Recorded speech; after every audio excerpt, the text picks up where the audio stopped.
Ever care হাসপাতালে। সেখানে সহকর্মী আহমেদ রেজা আছেন এবং গতকালকে যে ঘটনাস্থল বিজয়নগরে আরেকজন সহকর্মী আছেন। আমরা যাচ্ছি প্রথমে রেজার কাছে। রেজা, ওসমান হাদিকে তো 72 ঘন্টা নিবিড় পর্যবেক্ষণে রাখার তথ্য আমরা জানি। চিকিৎসকরা এছাড়া আর কোনো তথ্য দিয়েছেন কিনা একটু বিস্তারিত করে আমাদের জানাবেন।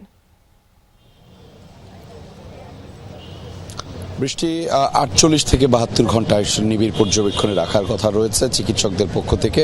তবে সেটি আনুষ্ঠানিকভাবে আসলে তারা গণমাধ্যমে বলেননি, যেটির বিষয়ে আমরা আসলে অনানুষ্ঠানিকভাবে বা অসমর্থিত সূত্রের মাধ্যমে সেটি আসলে এখন পর্যন্ত জানতে পেরেছি। তবে সকালবেলা চিকিৎসকদের একটি, অর্থাৎ আজকে আপনি জানেন যে গতকাল রাতে এখানে এভার কেয়ারে স্থানান্তর করা হয়েছে শরীফ ওসমান হাদিকে ঢাকা মেডিকেল কলেজ হাসপাতাল থেকে, এবং প্রথম ধাপে যে অস্ত্রোপচার হয়েছিল তার পরপরই তাকে এখানে স্থানান্তর করা হয় এবং তার পরপরই কিন্তু আলাদা নিবিড় পর্যবেক্ষণ রয়েছে। সকালের ধাপে যে মেডিকেল বোর্ড গঠন করা হয়েছে সেই বোর্ডের মাধ্যমে একটি তাকে নিরীক্ষণ করা হয় এবং নিরীক্ষণের পরে একটি সভা হয় এবং সভা শেষে কিন্তু যেটি এখন পর্যন্ত জানানো রয়েছে যে তিনি এখনো শঙ্কামুক্ত নয়, এমনি তিনি খুবই সংকটাপন্ন অবস্থায় রয়েছেন এবং দেশবাসীকে আসলে দোয়া করতে বলেছিলেন গণ অধিকার পরিষদের সাধারণ সম্পাদক রাশেদ খান। তিনি মূলত একটু আগে গণমাধ্যমে কথা বলছিলেন এবং মেডিকেল বোর্ডের যে তথ্যটি তিনি আসলে গণমাধ্যমে জানিয়েছিলেন আমাদেরকে, যে সকালবেলা সেই সভাটি হওয়ার পরে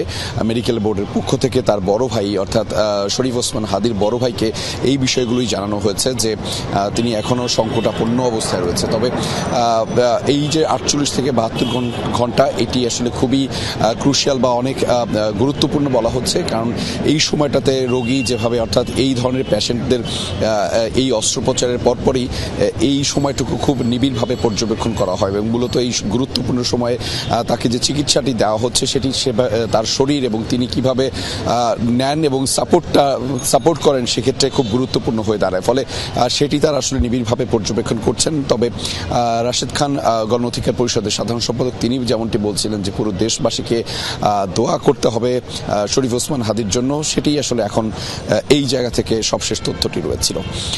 বৃষ্টি, আপনি বিস্তারিত জানাচ্ছিলেন রেজা, ধন্যবাদ জানাচ্ছি।